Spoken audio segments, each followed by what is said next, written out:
का हटाने का बिल लेकर खड़ा हुआ, ये राहुल बाबा कहते हैं मत हटाओ मत हटाओ।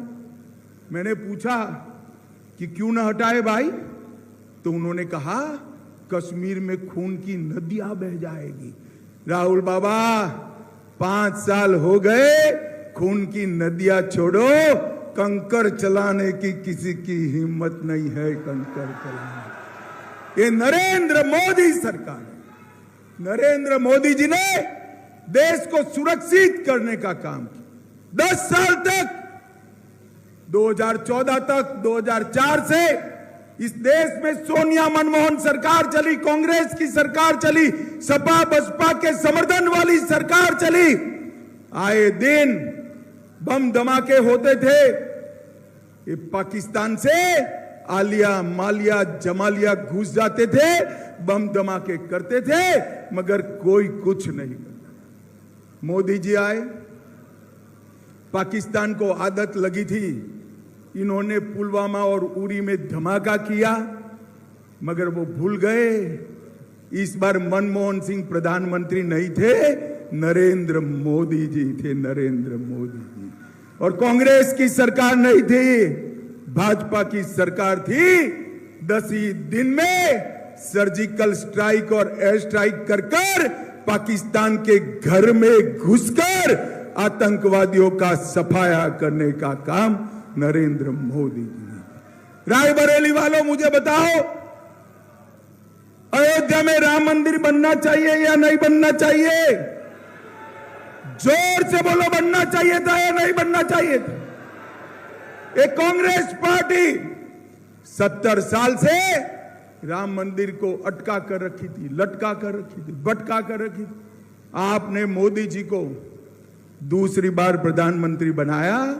मोदी जी ने 5 ही साल में केस भी जीता, भूमि पूजन भी किया और 22 जनवरी को प्राण प्रतिष्ठा कर जय श्री राम कर दिया।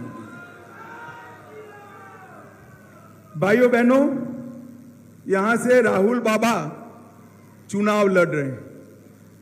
आप मुझे बताओ, आपको दिनेश प्रताप और राहुल बाबा का भविष्य तय करना है। प्राण प्रतिष्ठा में राहुल बाबा ने जाना चाहिए था या नहीं जाना चाहिए था? जोर से बोलो, जाना चाहिए था या नहीं जाना? वो आएंगे तो पूछेंगे क्या कि क्यों नहीं गए भाई? पूछेंगे या नहीं पूछेंगे? वो जवाब नहीं देंगे। मैं दे देता हूं जवाब। वो इसलिए नहीं गए कि वो अपनी वोट बैंक से डरते हैं, वोट बैंक से डरते हैं। भाइयों बहनों, हम कोई वोट बैंक से नहीं डरते हैं। न केवल राम मंदिर, बाबा विश्वनाथ का मंदिर जो औरंगजेब ने तोड़ा था, मोदी जी ने उसको भी बनाने का काम किया। भाइयों बहनों, सोमनाथ का मंदिर सोने का बन रहा है। मोदी जी ने इस देश के आस्था स्थानों को पुनर्जीवित करने का काम किया। भाइयों बहनों, मैं यहां जब आया हूं तब राहुल बाबा को 5 सवाल पूछना चाहता हूं। वो आए तो आप भी पूछना। मैं सार्वजनिक रूप से राहुल बाबा को 5 सवाल पूछता हूं। पहले आपको पूछता हूं, मुझे बताओ भाई, ट्रिपल तलाक मोदी जी ने समाप्त करा, अच्छा किया या बुरा किया? जोर से बोलो, अच्छा किया या बुरा किया? राहुल बाबा रायबरेली की जनता को जवाब दे, ट्रिपल तलाक आप वापिस लाना चाहते हो क्या? वो कह रहे हैं हम वापिस लाएंगे। मैं आज पूछना चाहता हूं, पहले रायबरेली की जनता के सामने स्पष्ट करिए, आप ट्रिपल तलाक वापिस लाएंगे क्या? भाइयों बहनों, मुझे बताओ, इस देश में मुस्लिम पर्सनल लॉ की जगह कॉमन सिविल कोड यूसीसी होना चाहिए या नहीं होना चाहिए? जोर से बोलो, होना चाहिए या नहीं होना चाहिए? ये कहते हैं हम मुस्लिम पर्सनल लॉ लाएंगे। राहुल बाबा, इसका जवाब दीजिए। भाइयों बहनों, मोदी जी ने सर्जिकल स्ट्राइक की, वो अच्छा किया या बुरा किया? अरे जोर से बोलो, अच्छा किया या बुरा किया? ये राहुल बाबा सर्जिकल स्ट्राइक पर सवाल उठाते हैं, मैं उनको पूछना चाहता हूं, आप सर्जिकल स्ट्राइक का समर्थन करते हैं या नहीं करते? वो कहते हैं राम मंदिर के बारे में, मैं उनको पूछना चाहता हूं, राम मंदिर में आप दर्शन करने क्यों नहीं गए? इसका जवाब जरा राहुल बाबा दे। और भाइयों बहनों, अंत में राहुल बाबा रायबरेली की जनता को बताए कि धारा 370 हटाने का आप समर्थन करते हो या नहीं करते हो। ये पांचों चीजों का जवाब राहुल बाबा ने देना चाहिए, बाद में रायबरेली के लोगों के वोट मांगने चाहिए। भाइयों बहनों, ये गांधी परिवार झूठ बोलने में बड़ा माहिर। अभी कह रहे हैं हम हर महिला को 1 लाख रुपया देंगे। मैं अभी अभी तेलंगाना से आया। तेलंगाना चुनाव में उन्होंने कहा था हर महिला को 15,000 देंगे। वहां की महिलाएं उन्हें सरकार चुनकर दे दी, 15,000 नहीं 1,500 रुपया भी नहीं दिया भैया। ये लोग झूठे वादे करने में माहिर है। छत्तीसगढ़ में 500 रुपया महीना देने का वादा किया था, पूरा नहीं किया। तेलंगाना में किसानों की कर्ज माफी करने का वादा किया था, वो पूरा नहीं किया। इनके वादे झूठे होते हैं। भाइयों बहनों, एक और झूठ बोल रहे हैं। वो कह रहे हैं कि मोदी जी को बहुमत दोगे, 400 सीट दोगे तो मोदी जी आरक्षण हटा लेंगे। रायबरेली वालों, मोदी जी को इस देश की जनता ने 10 साल से पूर्ण बहुमत दिया है। कितने साल से? जोर से बोलिए, कितने साल से? 10 साल में मोदी जी ने आरक्षण नहीं हटाया। मैं आज रायबरेली की जनता को मोदी गारंटी कहकर जाता हूं, संसद में जब तक एक भी संसद सदस्य भाजपा का है, हम SC, ST और OBC के आरक्षण को हटने नहीं देंगे, नहीं देंगे, नहीं। भाइयों बहनों, ये कांग्रेस पार्टी कर्नाटक में चुनकर आई, तेलंगाना में चुनकर आई। उन्होंने रातों रात मुसलमानों को आरक्षण दिया, और मुसलमानों को आरक्षण दिया किसका गया? 4% दिया, वो SC, ST, OBC का काट कर दिया। भाइयों बहनों, ये झूठ बोलने वाले लोग हैं और सालों से यहां से आते हैं। मैं आज कहने आया हूं, एक बार कमल खिला दो, हम रायबरेली को, मैं फिर से कहता हूं, यूपी का नंबर 1 जनपद बनाएंगे। भाइयों बहनों, अभी अभी ये राहुल बाबा के एडवाइजर है मणिशंकर अय्यर, उन्होंने कहा पाकिस्तान को सम्मान दो भाई, पाक ऑक्यूपाई कश्मीर की बात मत करो।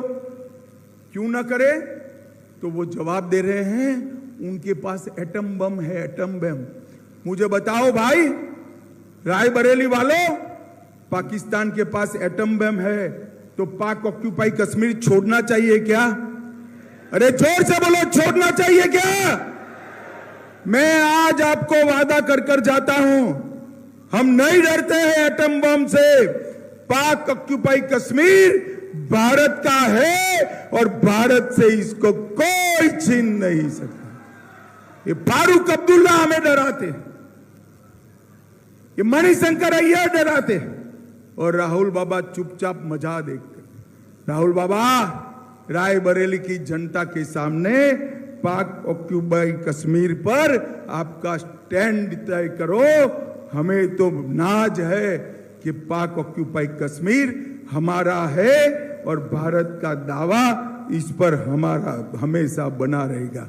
भाइयों बहनों, उत्तर प्रदेश में मोदी जी ने विकास की एक गंगा बहाई। Purvanchal express, Bundelkhand express, Gorakhpur express, Ballia express, Ganga express, लगभग 14 एक्सप्रेस वे बनाकर उत्तर प्रदेश का विकास किया। 7,000 किलोमीटर एक्सप्रेस नेशनल हाईवे छोड़े थे, हम 12,000 किलोमीटर पर ले गए। हवाई अड्डे 2 छोड़कर गए थे, हमने 9 बना दिए और 12 बन रहे हैं। और जेवर में एशिया का सबसे बड़ा हवाई अड्डा उत्तर प्रदेश में बन रहा है। 2 ही शहरों में मेट्रो थी, आज 5 में है। मेडिकल कॉलेज 12 थी, आज 68 है। और 22 नई बन रही है। 2 एम्स बने गोरखपुर और रायबरेली में। 30 नहर योजनाओं से 50 लाख किसानों की 23 लाख हेक्टेयर भूमि को सिंचित किया। डिफेंस कॉरिडोर बना। मोबाइल मैन्युफैक्चरिंग देश का 60% यूपी में हो रहा है। मेडिकल डिवाइस पार्क बना, फिल्म सिटी बनी, टॉय पार्क बना, हैंडीक्राफ्ट पार्क बना और लॉजिस्टिक हब भी बना। ग्रेटर नोएडा में IIT आया, बरेली में मेगा फूड पार्क आया, उन्नाव में ट्रांस गंगा सिटी बना, गोरखपुर में प्लास्टिक पार्क बना। मगर यहां घुसने ही नहीं देते हैं। यहां के विकास के ताले की चाबी दिनेश प्रताप है। इसको एक बार ताला खोल दो, हम ये सारे। गोरखपुर में प्लास्टिक पार्क बना, मगर यहां घुसने ही नहीं देते हैं। यहां के विकास के ताले की चाबी दिनेश प्रताप है। इसको एक बार ताला खोल दो, हम ये सारे विकास के काम रायबरेली में भी करेंगे। मगर मोदी जी ने रायबरेली में गरीबों के लिए 82,000 आवास बनाए, 2,74,000 गरीबों को गैस का कनेक्शन दिया, 5 लाख घरों में नल से जल दिया, 5,46,000 गांव में शौचालय बनाया, 4,82,000 किसानों को 6,000 रुपया दिया, 50,000 निराश्रित महिलाओं को पेंशन दिया और 80,000 वृद्धावस्था पेंशन दिए। और महाराजगंज में नया फायर स्टेशन बनाने का काम मोदी जी ने किया है। मगर एक ही कमी है, यहां सांसद भी है। अदिति सिंह जी को आपने चुना है और भी सांसद चुने हैं। ऊपर योगी जी भी है, इसके ऊपर मोदी जी भी है, बीच में एक सांसद कम है। यहां से विधायक है या अदिति सिंह। अब सांसद दे दो तो पंचायत से पार्लियामेंट तक पूरा कमल ही कमल हो जाए। और भाइयों बहनों, योगी जी ने इस उत्तर प्रदेश में माफियाओं को, गुंडाओं को, भूमाफियाओं को समाप्त कर कर उल्टा लटका कर सीधा करने का काम हमारे CM योगी आदित्यनाथ ने किया है। उत्तर प्रदेश की कानून और व्यवस्था की परिस्थिति को योगी जी देश में नंबर 1 बनाए हैं और रायबरेली को मोदी जी नंबर 1 बनाना चाहते हैं। आप एक साथी दे दो, बाकी सब हम करेंगे। मैं आज फिर से रायबरेली की जनता को कहना चाहता हूं, सालों तक आपने गांधी परिवार को मौका दिया, कोई विकास का काम नहीं हुआ। अमेठी ने भी दिया था। 2018 में अमेठी की कलेक्टर ऑफिस का भूमि पूजन मैंने किया। ये विकास में मानते ही नहीं है। मैं आज कहता हूं, इतने साल मौका दिया, कुछ नहीं हुआ। आपके सुख दुख में भी नहीं आए हैं। एक मौका भाजपा को देकर देखो, हम रायबरेली को कहां से कहां पहुंचाने का काम भारतीय जनता पार्टी करेगी। भाई और बहनों, मोदी जी ने देश को सुरक्षित बनाया है, समृद्ध बनाया है, आगे बढ़ाया है, चंद्रमा पर चंद्रयान पहुंचाया है, G20 किया है और देश का सम्मान दुनिया में बढ़ाने का काम किया है। पूरा देश मोदी मोदी कर रहा है। आज मैं आपसे अपेक्षा लेकर आया हूं, आपसे प्रार्थना करना चाहता हूं, मोदी जी की विकास यात्रा में हमारा रायबरेली भी जुड़ जाए। हम रायबरेली को आगे बढ़ाना चाहते हैं, इसीलिए दिनेश भैया को टिकट देकर आपके बीच में रखा है। ये 12 महीना 24 घंटे जनता के बीच में रहने वाला आदमी है। आदमी ऐसा ढूंढो कि घर का काम पड़े तो आपके घर पर वो आए, आपको दिल्ली न जाना पड़े। समझ पड़ती है भाई बात मेरी? मुझे बताओ, सांसद आपके घर पर जाइए या आपको दिल्ली जाना है? अरे जोर से बोलो भाई, घर पर चाहिए ना? तो एक ही ऑप्शन है, दिनेश को जिताना है। मुझे बताओ भाइयों बहनों, दिनेश सिंह को जिताएंगे क्या? अरे ऐसे नहीं होता है भाई, जोर से बोलिए, दिनेश प्रताप को जिताएंगे क्या? 400 पार कराएंगे क्या? रायबरेली में कमल खिलाएंगे क्या? मोदी जी को तीसरी बार प्रधानमंत्री बनाएंगे क्या? तो मेरे साथ दोनों हाथ उठाइए, उठाइए दोनों हाथ, विजय के संकल्प की मुट्ठी बींचे और प्रचंड आवाज से बोलिए, भारत माता की, भारत माता की, वंदे वंदे वंदे, जय श्री राम, जय जय श्री राम।